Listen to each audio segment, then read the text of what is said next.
Hello मेरे प्यारे दोस्तों, स्वागत है आप सभी का आपके अपने पसंदीदा यूट्यूब चैनल पे, जहाँ पे आप सीखते हैं मेरे दोस्तों इंग्लिश के डिफरेंट कॉन्सेप्ट्स को। दोस्तों अभी हम लोग कुछ दिनों से कर रहे थे इंग्लिश के प्रैक्टिस पेपर्स, क्वेश्चन पेपर्स की प्रैक्टिस कर रहे थे, और अब हम लोग कर रहे हैं कुछ वोकैबुलरी पे। हाँ दोस्तों, आज मैं आप लोगों के सामने हाजिर हुआ हूँ ईडियम्स को लेकर के, और वो ईडियम्स बने होंगे कॉल वर्ड से। कॉल वर्ड से जितने भी ईडियम्स बन पाने पॉसिबल थे, और जितने भी ईडियम्स प्रीवियस ईयर क्वेश्चंस में, प्रीवियस ईयर एग्जामिनेशन में पूछे गए हैं, सारे का कलेक्शन मैंने करने की कोशिश की है।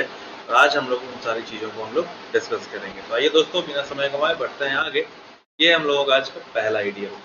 आज का ईडियम है हमारा पहला, at back and call. At back and call का मतलब होता क्या है, जरा इसको समझेंगे हम लोग। एट बैक एंड कॉल, आइए।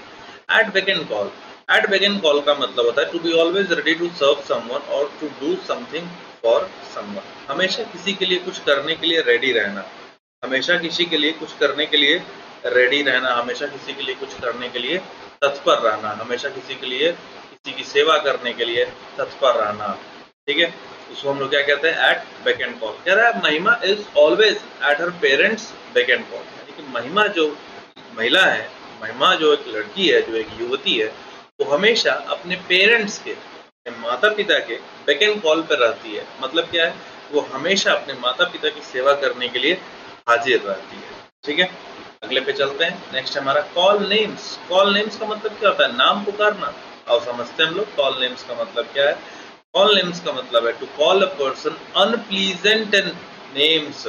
मतलब किसी भी इंसान को, जैसे मान लो कि जब मैं ऑफलाइन क्लास में होता हूँ, तो मैं जब ऑफलाइन क्लास में होता हूँ तो मेरे स्टूडेंट्स, जो मेरे सबसे प्रिय स्टूडेंट्स हैं, जब उनसे मैं कोई क्वेश्चन पूछता हूँ, जब वो जवाब नहीं देते हैं, तो मैं उन्हें कह देता हूँ गोबर हो गया। तो गोबर मैंने कह तो दिया, अब ये अनप्लीजेंट तो हो गया। क्या कोई इंसान गोबर हो सकता है? नहीं। लेकिन उस इंसान को मुझे, अरे ये तो गोबर है एकदम। ठीक है, तो जब हम किसी पर्सन को वर्बली इंसल्ट करते हैं, क्या करते हैं, वर्बली इंसल्ट करते हैं, वर्बली बोल करके जब हम किसी पर्सन को क्या करते हैं, इंसल्ट करते हैं, तो उसको क्या कहा जाता है, कॉल नेम्स कहा जाता है। To call a person unpleasant names, किसी भी इंसान को अनप्लीजेंट नाम से पुकारना। अनप्लीजेंट नाम से जब आप किसी को पुकारते हैं तो सीधी सी बात हो गई ना कि आप उसकी बेइज्जती कर रहे हैं। ठीक है, तो everyone at the office called him names but I was not one of them. अब देखो यहाँ पे जरा इसके यूसेज को समझो। एवरीवन सेंटेंस का सब्जेक्ट है, एट द ऑफिस हर कोई, ऑफिस पर हर कोई, कॉल्ड हिम नेम्स। अब कॉल्ड नेम्स होता है, कॉल नेम्स तो इडियम था, लेकिन यहाँ पर दोनों के बीच में क्या आ गया है, हिम वर्ड आ गया। तो call him names, call him names, call his names मत कर दीजिए। कॉल हिज नेम्स कहने का मतलब क्या हो जाएगा कि उसका नाम पुकारते थे, तो उसका नाम नहीं पुकारते थे, अनप्लीजेंट नाम से उसे पुकारते थे। कॉल हिम नेम्स हो जाएगा यहाँ पे, कॉल हिम नेम्स। ठीक है, कॉल हिम नेम्स मतलब क्या हो गया, अनप्लीजेंट नाम से उसकी इंसल्ट करते थे, मतलब अनप्लीजेंट नाम से उसे पुकारते थे। अगर यहीं पे हम कह देते कॉल हिज नेम्स, तो कॉल हिज नेम्स का मतलब क्या हो गया, उसका नाम पुकारना। का मतलब क्या हो जाएगा, उसका नाम पुकारना। तो उसका नाम नहीं पुकारते थे, क्या करते थे, उसे उसे उसे पुकारते थे अनप्लीजेंट नाम से। ठीक है, इसको जरा समझेंगे कहना क्या चाह रहा है कि ऑफिस में हर कोई उसे अनप्लीजेंट नाम से पुकारता था, यानी कि ऑफिस में हर कोई उसकी बेइज्जती करता था, लेकिन मैं उनमें से नहीं था, लेकिन मैं उनमें से नहीं था। नेक्स्ट पे आते हैं, call on the carpet. Carpet का मतलब तो आप जानते ही क्या होता है ना। तो call on the carpet, carpet पे बुलाना, कारपेट पे बुलाना, आओ मैदान में, कहते हैं ना, आओ मैदान में आओ, मतलब क्या है, हम किसी को चैलेंज कर रहे होते हैं। बट यहाँ पर क्या है, कारपेट पर बुलाते हैं तो इसका मतलब होता है to criticise for doing something wrong. आप किसी की आलोचना करते हैं, किसी की आलोचना करते हैं, जब वह कोई चीज गलत करता है ना, तो उसके लिए आप उसकी क्या करते हैं, आलोचना करते हैं। आलोचना करते हैं मतलब उसके बारे में आप उसको मतलब बोलते हैं कि अरे यार तुम ऐसा काम कैसे कर दिए, है ना। The branch manager of the institute was called on the carpet by the cluster manager। Cluster manager के द्वारा इंस्टीट्यूट के ब्रांच मैनेजर को कारपेट पर बुलाया गया for ill treating his subordinates। जो ब्रांच मैनेजर था, ये जो हमारे हैं, कौन है हमारे, ये ब्रांच मैनेजर भाई साहब हैं, ये हमारे ब्रांच मैनेजर भाई साहब हैं, और इनको बुलाया किसने, क्लस्टर मैनेजर ने। क्लस्टर मैनेजर सीनियर आदमी है, क्लस्टर मैनेजर ने क्या किया, इनको बुलाया, उसको बुलाया, ये है हमारा क्लस्टर मैनेजर, ये है हमारा ब्रांच मैनेजर। ब्रांच मैनेजर को क्लस्टर मैनेजर ने बुलाया और इसको खूब सारी बातें सुनाई। कॉल ऑन द कारपेट, क्या करा, क्रिटिसाइज किया। यार तुम इतने बड़े हो गए हो, तुमको अभी तक समझदारी नहीं है कि बताओ अपने स्टाफ से कैसे काम करवाना है। तुम तो इतने एक्सपीरियंस हो, मुझे लगता था कि तुम काफी समझदार होगे, लेकिन तुमको तो बिल्कुल भी दिमाग नाम की चीज नहीं है। तुमको पता ही नहीं है कि अपने छोटे एम्प्लॉइज को कैसे ट्रीट करना है, जो हमारा न्यू ट्रेनी आया है उसको कैसे ट्रीट करना है। यार किस किस्म के इंसान हो यार तुम, कैसे तुम मैनेजर बन गए बताओ, किस काम की तुम्हारी इतनी दिन की एक्सपीरियंस है। अब इस तरह से जब आप कह रहे होगे किससे, अगर आप क्लस्टर मैनेजर हो, ब्रांच मैनेजर से आप कह रहे हो, तो फिर आप क्या कर रहे हो, आपने उसे कारपेट पर बुलाया। ठीक है, तो branch manager of the institute was called on, branch manager, institute के ब्रांच मैनेजर को कॉल ऑन किया गया कारपेट पर, मतलब उसको क्रिटिसाइज किया गया। ठीक है, नेक्स्ट पे आते हैं। कॉल ए स्पेड, एक स्पेड जो है उसको स्पेड बुलाना, स्पेड को स्पेड बुलाना, स्पेड को स्पेड बुलाना मतलब क्या, एप्पल को तो एप्पल ही बुलाएंगे, एप्पल को ऑरेंज बुलाएंगे क्या, ऑरेंज को बनाना बोल सकते हैं क्या, नहीं बोल सकते हैं। मतलब क्या है, जो जैसा है उसको वैसा बोलना, मतलब to speak bluntly, to speak bluntly. अब ब्लंटली का मतलब क्या, कहते हैं ना कि मुंह पर बोल दिया। अरे मुंह पर, ये भी नहीं सोचता है कि सामने वाले को बुरा लग जाए। अरे भैया बुरा लगे या अच्छा लगे उससे क्या फर्क पड़ता है। मुंहफट जो कहते हैं ना, मुंहफट इंसान क्या करता है, कॉल अ स्पेड, यानी कि वही ब्लंटली बोलता है, जो बात होती है उसको सीधी तौर पे बोल देता है। Manager called a spade when he criticise the clerk for being lazy. भाई क्लर्क साहब, वो बाबूजी बोला जाता है, बाबूजी। क्लर्क जो होते हैं ना उनको बाबू बोला जाता है। ठीक है, तो जो ये बाबूजी हैं, ये बाबूजी क्या कर रहे हैं, भाई साहब इनको लग गई नौकरी और ये इत्मीनान से जाकर कुर्सी पर बैठ गए हैं और अब क्या कर रहे हैं, कुर्सी को तोड़ रहे हैं। तो भाई साहब आप कुर्सी को मत तोड़िए। आपका जो मैनेजर है उसने क्या किया, ही कॉल्ड अ स्पेड। क्यों, क्योंकि भाई वो लेजी हो रहा था, आलसी हो रहा था, तो उस चीज के लिए ब्रांच मैनेजर ने क्या किया, क्लर्क को क्रिटिसाइज किया, आलोचना की। अरे यार कैसे इंसान हो यार तुम, संघर्ष कर करके नौकरी लिए हो, तुम्हें क्या लगता था कि नौकरी इतनी आसान है, नहीं, मेहनत किए हो ना, मेहनत करके नौकरी ले ली और जब नौकरी लग गई तो फिर आराम से बैठे कुर्सी तोड़ रहे हो। यार कैसे इंसान हो यार, घटिया इंसान हो क्या। तरह की बातें बोल करके आप उसकी बेइज्जती तो कर रहे हैं, आप उसे क्रिटिसाइज तो कर रहे हैं, सबके सामने में कर रहे हो। अरे यार सर, आप साइड में बोलते हैं, आप सबके सामने क्यों बोल रहे हो। इसलिए because the manager calls a spade. भाई ना वो एक ऐसा इंसान है जो ब्लंटली बोलता है। ठीक है, तो कॉल अ स्पेड हो जाएगा यहाँ पे। ठीक है, चलिए नेक्स्ट पे चलते हैं। कॉल ब्लफ, कॉल ब्लफ का मतलब क्या होता है, challenge someone to prove that what they are saying is true. मतलब किसी को चैलेंज करना कि वो जो कह रहे हैं वो सही कह रहे हैं। मतलब हमने किसी को चैलेंज किया और हमने कहा कि भाई मैं जो कह रहा हूँ वो सही है। विश्वास नहीं होता है, लगाओ बाजी। तो क्या कहते हैं हम लोग, call bluff. I decided to call the man's bluff and I asked him to show me the evidence. ठीक है, मैंने चैलेंज किया उस इंसान को, कहा कि चलो ठीक है दिखाओ, एविडेंस दिखाओ। उसने कहा कि सर आपने ना कल मेरा पार्ले जी चुराया था।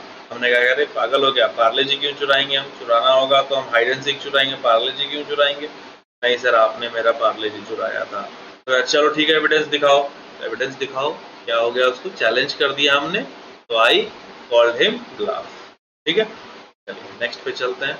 Call into question, call into question का मतलब क्या है, सवाल पूछने के लिए बुलाना। अरे नहीं, इसका मतलब होता है टू डिस्प्यूट, मतलब बहस कर लेना। और कास्ट डाउट अपॉन समवन और समथिंग, या तो आप किसी से बहस कर लीजिए, या तो आप किसी से बहस कर लीजिए, या फिर आप किसी पे शक कर रहे हो किसी चीज को लेकर के। कहते हैं ना उस सवाल के घेरे में है, संदेह के घेरे में है। मतलब क्या हुआ, संदेह के घेरे में होने का मतलब क्या हुआ कि कॉल इनटू क्वेश्चन, मतलब उस पर हम डाउट कर रहे हैं, उसको हम क्या कहते हैं, call into question. The boss called the receptionist statement about the coordinator into question. यानी कि रिसेप्शनिस्ट ने, ये जो हमारी लेडीज है, ये जो महिला है, ये महिला लेडीज, ये कौन है, रिसेप्शनिस्ट है। इसने क्या किया, ये जो हमारे भाई साहब एकदम व्हाइट कॉलर जॉब वाले जो हमारे भाई साहब थे, ये हमारे भाई साहब जो कोऑर्डिनेटर साहब थे, ये कौन थे, ये कोऑर्डिनेटर साहब। और ये हमारा बड़ा बॉस, ये हमारा कौन है भाई साहब, बड़ा बॉस, ये हमारा बॉस है। तो रिसेप्शनिस्ट ने कोऑर्डिनेटर के बारे में बॉस से बकबक कर दिया। बकबक कर दिया यानी कि बॉस के कान भर दिए। कौन? रिसेप्शनिस्ट ने कोऑर्डिनेटर के बारे में बॉस के सामने उल्टी कर दी, इसके कान भर दिए। तो boss called the receptionist statement about the coordinator into question. तो बॉस को तो पता है ना, अगर किसी को उसने कोऑर्डिनेटर बनाया है तो बॉस को तो पता ही है भाई साहब मेरा कोऑर्डिनेटर कितना अच्छा आदमी है। तो उसने क्या किया? रिसेप्शनिस्ट की उस स्टेटमेंट को सवाल के घेरे में ले आया। मतलब क्या है? मतलब या तो उसके उस स्टेटमेंट पर उससे बहस करना शुरू कर दिया या फिर उसके ऊपर डाउट करना शुरू कर दिया। ठीक है, कॉल इनटू क्वेश्चन का यही मतलब होता है। नेक्स्ट पे चलते हैं। कॉल इट अ डे, दिन कहना। दिन कहने का मतलब क्या भाई? आज का दिन तो हो गया। आज का दिन तो हो गया मतलब क्या? आज जितना भी काम था वो सारा काम हो गया और अब चलो घर चलो। I called it a day and decided to go home early. मैंने इसे दिन कहा और घर जल्दी जाने का निर्णय लिया। लेकिन इसका मतलब क्या हुआ? To finish work and go home, काम खत्म करना और घर जाना। कॉल इट अ डे, बोलते ना आज का काम तो हो गया। आज का काम तो हो गया मतलब क्या हुआ? आज जितना टास्क आपको साइन किया गया था आपने उन सारे टास्क को कंप्लीट कर लिया है। ठीक है, नेक्स्ट पे चलता है। Call it a night. अब कॉल इट अ डे था तो कॉल इट अ नाइट। अरे यार रात हो गई है, बोलते ना वैसे, अरे यार बहुत रात हो गई है। बहुत रात हो गई कहने का क्या मतलब हुआ? कि चलो अब सोने का समय हो गया है ना। बहुत रात हो गई कहने का मतलब क्या हो गया? अब सोने का समय हो गया। था कॉल इट अ नाइट का मतलब क्या हो जाएगा? To go to bed to sleep. Mahima is exhausted as she has been working for 16 hours. So she finally called it a night. भाई साहब महिमा जो है सो 16 घंटों से काम करते आ रही है और इसलिए वो क्या हो गई है? एग्जॉस्टेड हो गई है। वो काफी ज्यादा थक गई है, पूरी तरीके से थक गई है। इसलिए अंततः उसने call it a night. Lastly she called it a night, मतलब कहाँ चली गई? वो सोने को चली गई। ठीक है, called it a night. Next पे चलते हैं। Call of. देखो मेरे भाई, कॉल ऑफ एक फ्रेजल वर्ब है। फ्रेजल वर्ब में क्या होता है? एक वर्ड जो होता है वो वर्ब होता है और दूसरा वर्ब जो होता है ना वो एडवर्बियल पार्टिकल हो सकता है या फिर ये क्या हो सकता है? तो प्रीपोजिशन हो सकता है। O double F of, O double F ऑफ क्या डिनोट करता है? ये तो सेपरेशन को डिनोट करता है। हाँ या ना मेरे भाई? बहुत सही कहा तुमने यार। ओ डबल एफ ऑफ जो है क्या? सेपरेशन को डिनोट करता है। कॉल ऑफ एक फ्रेजल वर्ब है जिसका मतलब होता है टू कैंसल समथिंग। ठीक है, तो मान लिया कि उसने ऑर्डर किया बट कोई भी चीज, जैसे मान लेते हैं कि फेयर एंड लवला खरीदना है। अब फेयर एंड लवला हमने ऑर्डर ऑनलाइन कर दिया, ऑर्डर ऑनलाइन कर दिया और फिर पता चला कि भैया मैडम जी हमारी गई और मार्केट से खरीद करके ले आई। तो ऑनलाइन जो ऑर्डर किया था उसको हमने क्या किया? I called the order of. I called off the order, माफ करेंगे क्या कहेंगे? I called off the order. तो कॉल्ड ऑफ द ऑर्डर का मतलब क्या हो गया? जो ऑर्डर किया था फेयर एंड लवला हमने ऑनलाइन अमेजन पे, फ्लिपकार्ट पे, उसको हमने कैंसल कर दिया। तो cancel something, the umpires called off the game as it started to rain. जो अंपायर थे उन्होंने क्या किया? गेम को, जो मैच हो रहा था, जो खेल हो रहा था, उसको कॉल ऑफ कर दिया, मतलब उसको कैंसिल कर दिया क्योंकि बारिश होनी शुरू हो गई। इसलिए बारिश होनी शुरू हो गई, इसलिए अंपायर ने मैच को क्या कर दिया? कैंसिल कर दिया, रद्द कर दिया। आगे चलते हैं। ओहो, तो मेरे भाई लोग आज का जो हमारा इडियम्स एंड फ्रेजेस का सेशन चल रहा था ये कॉल वर्ड से ये समाप्त होता है। अगर आपको कोई भी डाउट हो, अगर आपको कोई भी डाउट हो, कोई भी मन में कोई क्वेश्चन उठ रहा हो तो जरूर से जरूर कमेंट सेक्शन में आप उसको मेंशन कर देना। मैं आपके सारे डाउट का जवाब दूंगा। तो मेरे साथियों मिलते हैं अगले सेशन में, तब तक के लिए tata bye bye, take care.